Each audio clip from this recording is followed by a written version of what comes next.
The night I slept in my car outside my own daughter's house, I realized I had raised successful children, but failed to raise kind ones. My name is Evelyn Carter, and for most of my life, people associated my name with control, precision, and results.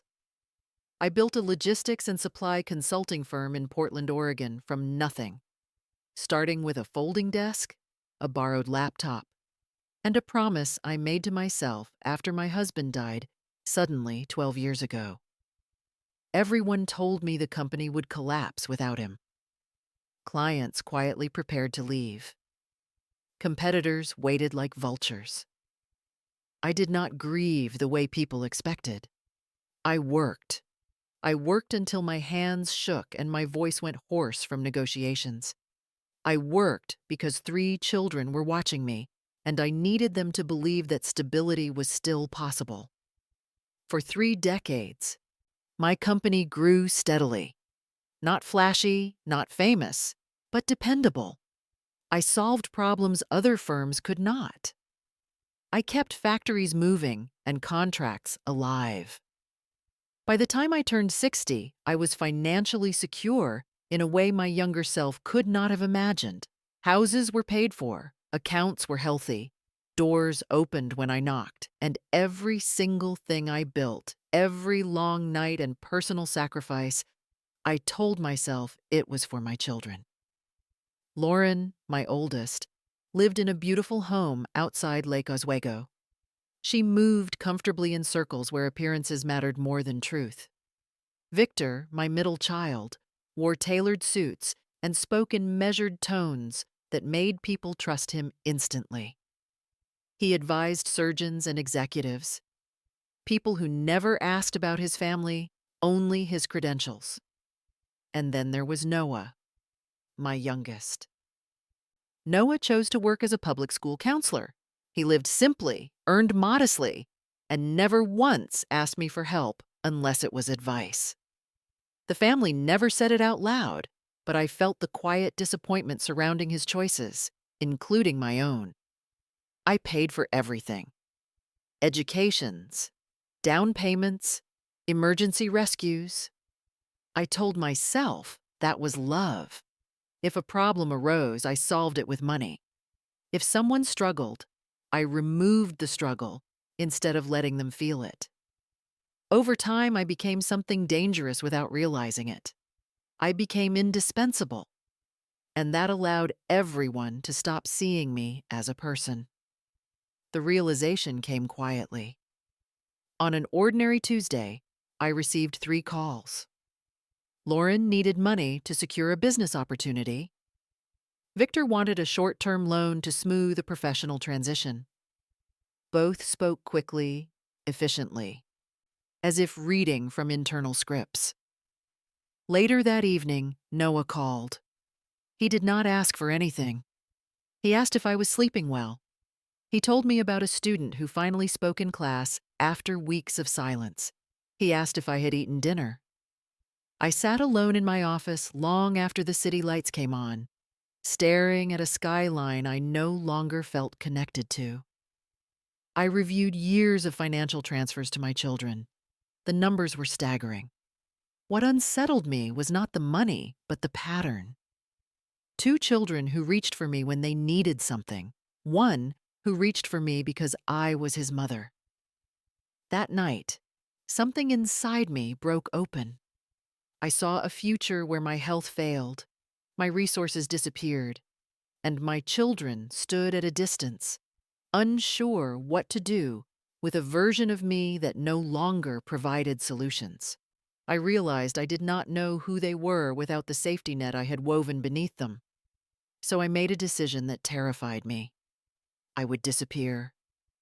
Not dramatically, not publicly, quietly. I would remove the money, the influence, the identity they relied on. I would become someone they did not recognize. I would knock on their doors not as a provider, but as a burden.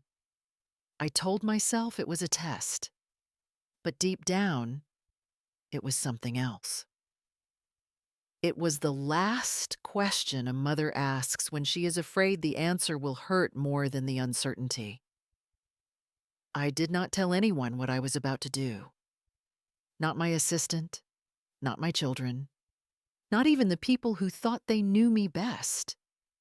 The only person I informed was my attorney, a quiet man named Thomas Hale, who had handled my affairs for years without ever asking unnecessary questions. When I told him I wanted to step away temporarily and limit access to my accounts, he studied my face for a long moment before nodding. "You understand this could go badly," he said. "I understand it already has," I replied. Within 48 hours, everything that defined my life was stripped away by my own hand. I transferred decision-making authority to Thomas. I turned off my primary phone and left it locked in a desk drawer. I packed only what would not draw attention: a change of clothes, a blanket, a bottle of water. I walked into a thrift store and bought a coat that smelled faintly of dust and old detergent. It was too big and too thin for winter, but it made me look like someone people would not ask questions about. The hardest part was leaving my condo. I stood in the doorway longer than I should have, staring at clean surfaces and framed memories, knowing I would not see them again for a while. I expected fear. Instead, I felt something close to relief. For the first time in years, no one could reach me for anything. That first night, I slept in my car. I parked on a quiet street far from my usual routines. The cold settled into my bones faster than I expected.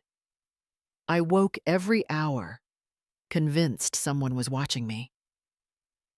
In the early morning, a police cruiser slowed near my car, then moved on. I sat up shaking, suddenly aware of how fragile I had become without status to shield me. The second day, I walked. I walked until my legs ached and my back burned. People passed me without seeing me. A woman clutched her purse tighter when I asked for directions.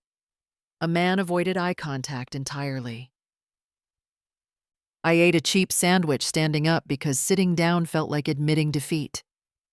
That night, I stayed in a public parking structure. Rain soaked through the seams of my coat.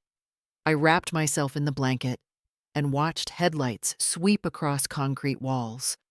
A stranger approached me briefly, a man in his 40s with tired eyes. He offered me a cup of coffee from a paper thermos. "You look like someone who used to have everything," he said quietly. I asked him what he meant. "People who choose this kind of test usually forget something," he replied. "You might not like what you learn. Truth does not always come with repair." His words stayed with me long after he left. By the third day, my body hurt in places I did not know could ache. My hands were cracked from the cold. My reflection in a darkened window startled me. I looked smaller, older, invisible, and for the first time, doubt crept in. I wondered if I was punishing myself instead of seeking clarity. I nearly stopped then. I stood on a corner and considered calling Thomas, ending the experiment, going home. Instead, I thought of the way Lauren spoke when she needed something: efficient, detached. I thought of Victor calculating risk even in personal moments. And I thought of Noah asking if I had eaten dinner. I decided the order mattered. I would go to Lauren first, then Victor. And only then, when I had no strength left to pretend otherwise, I would go to Noah. Not because I expected kindness from him, but because I was afraid of how much it would hurt if he turned me away too. Lauren's house sat behind a tall iron gate in a neighborhood where even the sidewalks looked polished. I knew every turn of that road by heart. I had driven it countless times for birthdays, holidays, quick drop-offs of things she needed but did not have time to pick up herself. This time, I parked several blocks away and walked the rest of the distance, my hands buried deep in the sleeves of the oversized coat. Each step felt heavier than the last. The gate was closed. Of course it was. I pressed the intercom button with a finger that trembled more from anticipation than cold. A soft chime rang, followed by silence. Then Lauren's voice came through the speaker, clipped and distracted. Yes, it was strange hearing her speak to me like a stranger.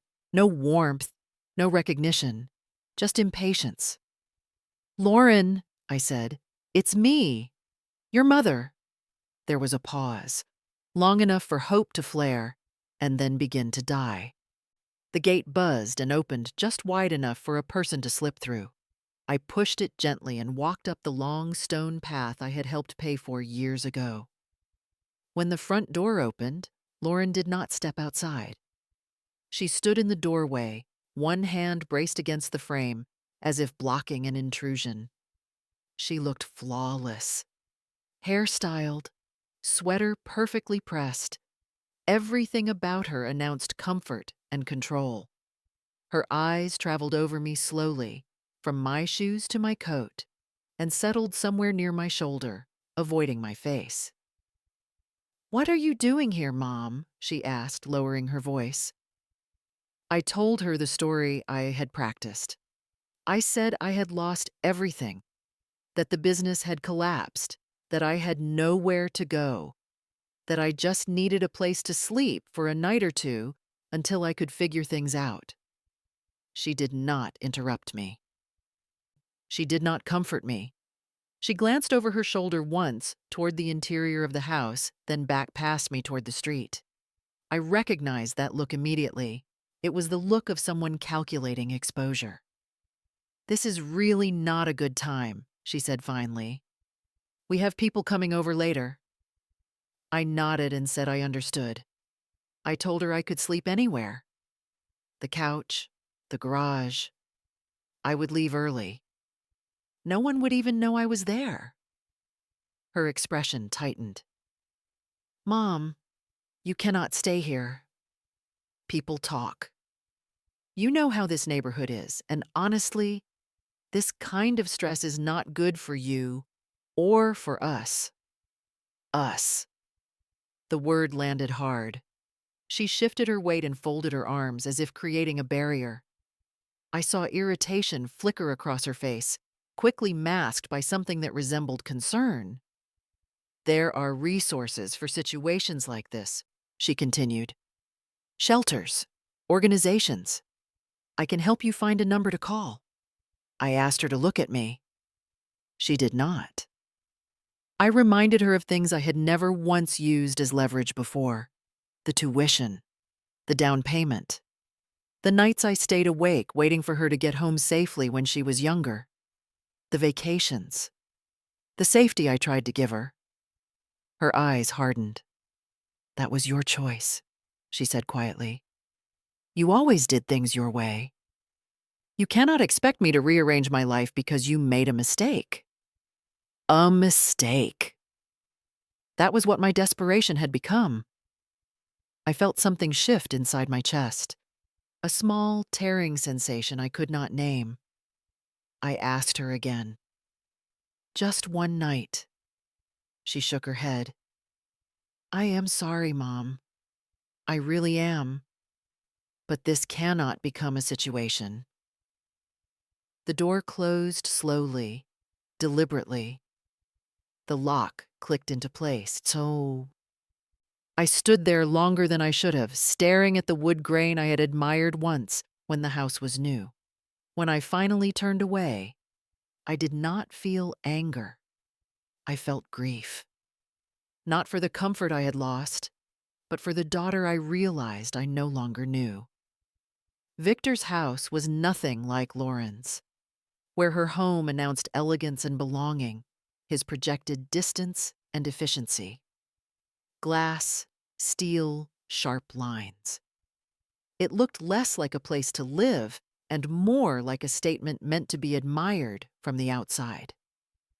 I stood on the sidewalk for several seconds before approaching the door, steadying my breathing, preparing myself for whatever version of rejection waited there. When I rang the bell, the door opened almost immediately. Victor stared at me as if he were trying to solve a puzzle that did not fit any category he recognized. His eyes narrowed slightly, scanning my coat, my shoes, my posture. "Mom," he said finally, "what happened to you?" For a brief moment, hope flared again. His voice held surprise, maybe even concern. He stepped aside and motioned me in quickly, then closed the door behind me with care that felt more like concealment than welcome. I remained standing in the entryway. He did not invite me further inside. The space smelled faintly of disinfectant and expensive cologne. Everything was immaculate. "Sit down," he said, gesturing vaguely toward a bench near the door. I sat. "Tell me what is going on." I told him the same story. The collapse. The losses. The nights without shelter. I kept my voice steady even when my hands shook. Victor listened with his arms crossed, his weight shifting from one foot to the other. I could almost see the calculations happening behind his eyes. When I finished, he exhaled slowly. "This is complicated," he said. "I have obligations, patients, partners. I cannot have this kind of thing become visible." Visible. The word echoed in my mind. I told him I only needed a place to rest. One night, I promised I would leave before morning. He shook his head. "That is not realistic. People notice things. And I need to protect my professional image. You understand how these situations can be misinterpreted." He reached into his jacket and pulled out his wallet. It was sleek and expensive. The kind he liked to carry because it made a statement even when closed. He counted out a few bills carefully and held them toward me without stepping closer.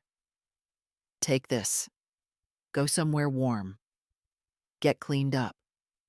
Once you are in a better position, we can talk about options." I stared at the money. It felt heavier than it should have. "You want me to leave?" I said. "I want to help you in a way that makes sense," he replied. "This is the best I can do right now." I asked him if he remembered studying for his licensing exams at my kitchen table. If he remembered the nights I brought him food because he forgot to eat. If he remembered how scared he was of failing and how I told him we would figure it out together no matter what. His jaw tightened. "That was different," he said. "I was working toward something. This feels like a step backward, as if a mother in need were an obstacle on a timeline." He placed his hand on my shoulder and guided me toward the door. The gesture was gentle, almost rehearsed. "I have an early meeting tomorrow," he said. "I need to focus. Please understand." As he opened the door, I noticed his phone in his other hand, the camera lens briefly visible. I did not think much of it then. I was too focused on the cold air rushing in, on the weight of the bills still clutched in my hand. The door closed behind me before I reached the end of the walkway. I stood under the porch light for a moment, listening to the quiet. Then I folded the money and placed it deep in my pocket, not as help, but as proof. 2 doors closed. One remained. And suddenly, I was no longer sure I wanted to knock on it at all. I waited longer than I should have before going to Noah's house. Not because I needed rest, but because fear had finally caught up with me. 2 doors had already closed. If the third one did too, I was not sure what part of me would survive that. Noah lived outside Salem, in a neighborhood where houses leaned slightly with age and lawns were cared for by the people who lived in them, not by hired crews. I parked at the end of the street and walked the rest of the way, my breath shallow, my chest tight. His house was small, one story, pale siding that had seen better years. There was a porch light on. That light alone almost made me turn away. I knocked. The door opened almost immediately. Mom Noah's voice cracked on the word. He did not hesitate. He did not scan the street. He did not ask questions. He stepped forward and wrapped his arms around me before I could explain anything. I felt his hands on my back, steady and warm, and something inside me broke loose. Lily appeared behind him, already reaching for my arm. "Come in," she said softly. "You're freezing." The warmth hit me all at once. The smell of soup, clean laundry, something baking. It smelled like safety. Noah guided me to the couch. Lily disappeared down the hall and returned with a blanket, then knelt to help me take off my shoes. "Tell us what happened," Noah said, his voice low but urgent. I told them. I kept it simple. I said I had lost everything, that I had been sleeping in my car, that I did not know what to do next. Noah's eyes filled. He did not interrupt. Lily sat beside me, her hand resting lightly on my arm. When I finished, Noah stood up. "You're staying here," he said. "There's no discussion." "We don't have much," Lily added, meeting my eyes. "But we have enough," I protested weakly. "I told them they did not have room, that I would sleep on the floor." Lily shook her head. "You'll take the bed," she said. "We'll be fine out here." They moved with quiet efficiency. Lily set water to boil. Noah brought out clean clothes, some of his, some of hers. Nothing matched. Nothing was expensive. Everything was offered without hesitation. After I showered, I sat at their small table and ate soup that tasted better than anything I could remember. They talked about their day, about students, about a leak in the roof they were saving to fix. They spoke to me like I belonged there. Later that night, as they thought I was asleep, I heard them in the kitchen. "We'll figure it out," Noah whispered. "I can pause the retirement account. There'll be penalties, but we can manage." Lily was quiet for a moment. "Money can recover," she said. "People don't always get that chance." I closed my eyes and let the tears fall silently. In that moment, I understood something I had avoided for years. Love does not wait until it is convenient. It does not require guarantees. It acts even when it costs. They slept on the floor that night. I lay awake in their bed, staring at the ceiling, overwhelmed by a truth I could no longer deny. I had come looking for answers. What I found was grace. I woke before dawn with a feeling I could not place. It was not guilt, not fear exactly. It was the quiet certainty that something had already shifted beyond my control. Lily was awake when I came into the kitchen. She stood by the window holding a mug, watching the street as if she were waiting for something. When she turned, her expression was gentle, but searching. "You did not sleep much," she said. "Neither did you," I replied. She nodded once, then surprised me by asking a question I was not ready for. "Can I ask you something honestly?" I told her yes. "You do not look like someone who lost everything overnight," she said. "Your fear is real. Your exhaustion is real. But your story has gaps." I felt my chest tighten. She did not sound accusing. She sounded observant. I did not answer right away. She continued quietly. "The way you speak, the way you listen, the way you carry silence. I see those things every day in my work. You are not reckless. You are not impulsive. And you do not seem confused. You seem intentional. I asked her why she had not said anything before. Because it did not matter, she replied. Whatever the truth is, you showed up needing help. That is all that mattered to us. Her words landed with more weight than any accusation could have. Later that morning, Noah left early for work. Lily stepped out for a short cleaning shift she had picked up months ago and never complained about. I was alone in the house for the first time since arriving, and that was when my phone vibrated. I had kept a single emergency phone hidden in my bag. Only Thomas had the number. When I answered, his voice was tight. "We have a situation, Evelyn." He told me about the recording. Victor had not meant for it to spread, at least not publicly. He had sent a short clip to a private professional forum asking for advice on how to handle a family member showing signs of instability.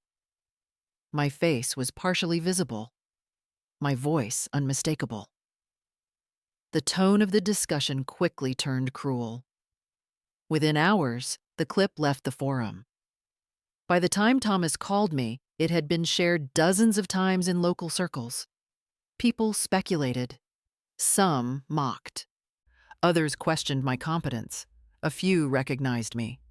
I felt the air leave my lungs. This was no longer a private test. It was becoming a public humiliation. Thomas asked where I was. I told him. There was a pause. "That might be the safest place you could be right now," he said. "But you need to decide how this ends.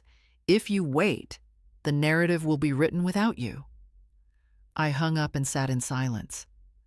When Lily returned, I told her everything. She listened without interrupting.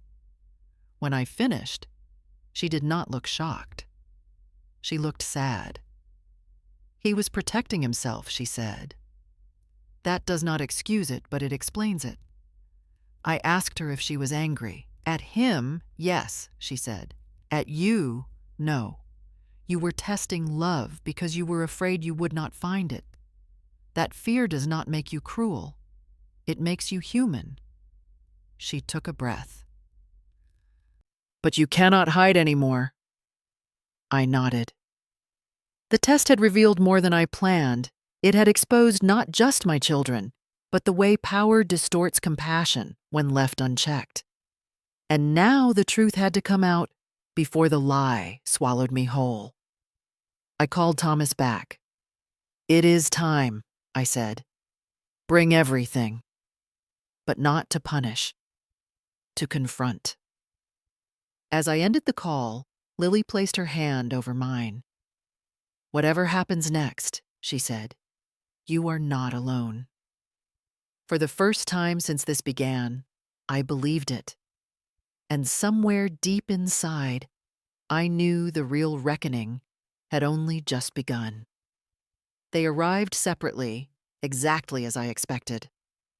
Lauren's car turned onto the street first, too polished for the neighborhood, slowing as if unsure it belonged there. Victor followed minutes later, parking a careful distance away. I watched from the window as they stepped out. Both dressed for control rather than comfort. Lauren adjusted her coat. Victor checked his phone. Neither of them looked toward the house with warmth. They looked irritated, suspicious. When Noah opened the door, Lauren's first words were not hello. "Why are we here?" she asked. "What is this about?" Victor scanned the room, his eyes landing on Thomas first, then on the documents spread across the table, then finally on me. His face tightened. "Mom," he said carefully. "What is going on?"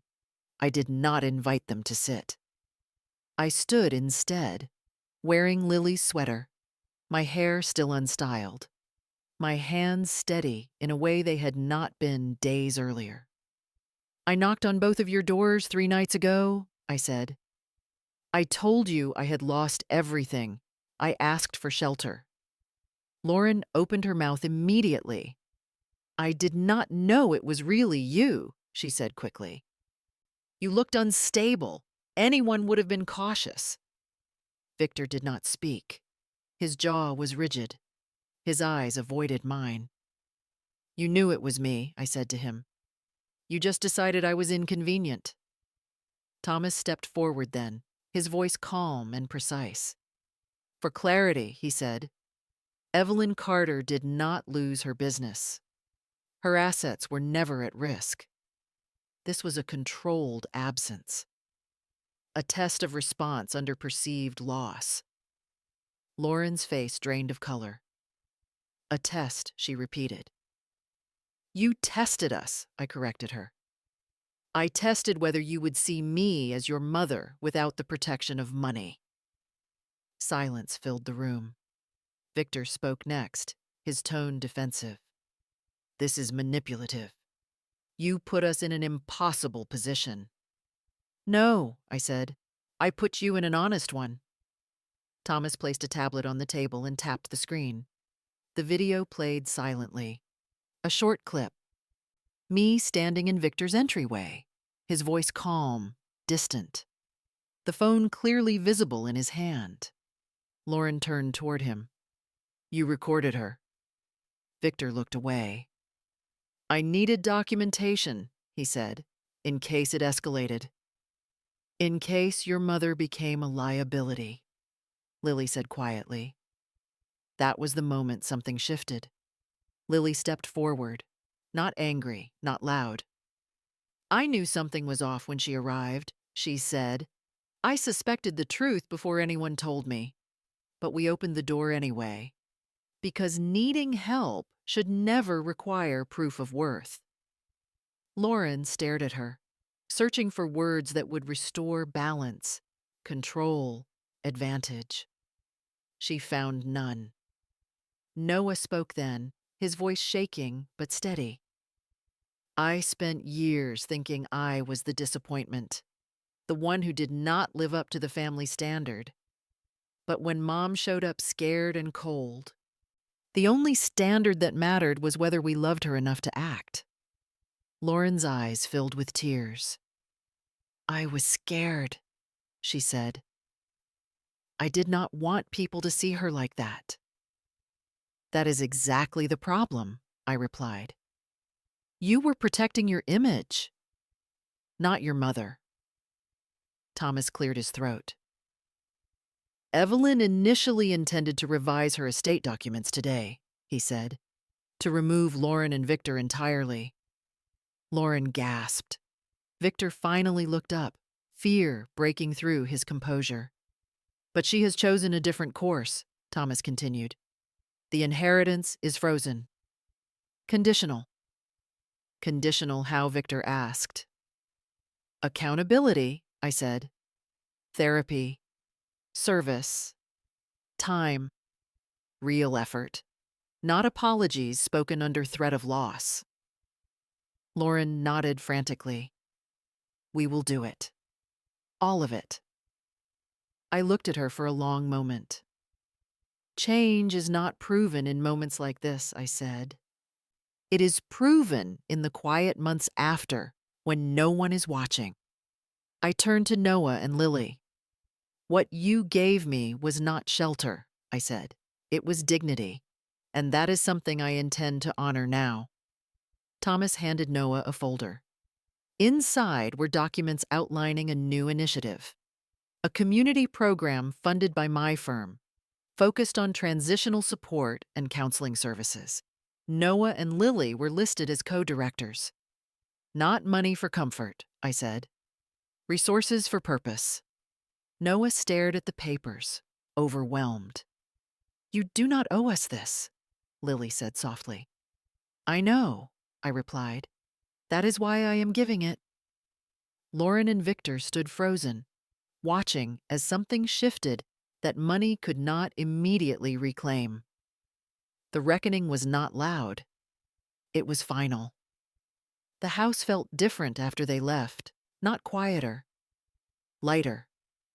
Noah sat beside me on the couch, exhaustion finally visible in his posture. Lily moved through the kitchen, washing cups that did not need washing, giving everyone space to breathe.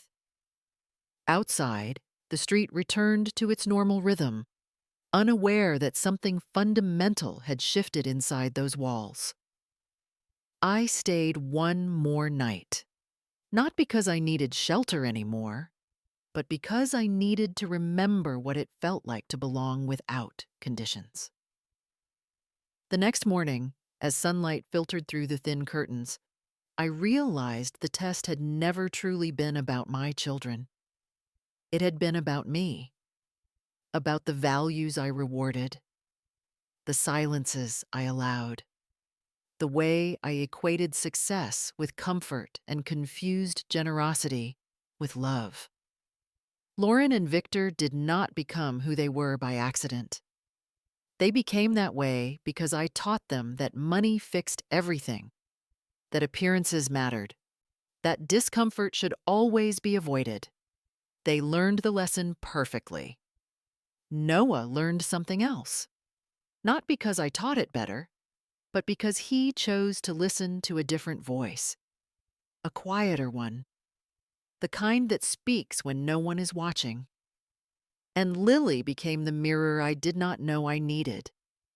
She saw the truth before it was spoken and chose compassion anyway. Not because she expected a reward, but because that is who she is. I did not lose my family that week. I found it. I learned that love revealed under pressure is the only love that matters. That kindness delayed until it is safe is not kindness at all. And that legacy is not measured in what we leave behind, but in who we protect when we are stripped of power. I went looking for answers dressed as a woman with nothing. What I discovered was worth more than everything I own. 5 lessons stayed with me. Wealth reveals values, but loss reveals character. Love that waits for certainty is not love. Children become what we reward, not what we say. Kindness given without witnesses is the purest kind. And family is not who needs you when you are strong, but who stays when you are not. Thank you for listening to this true story. What lesson did you take from it? And which city or state are you watching from today?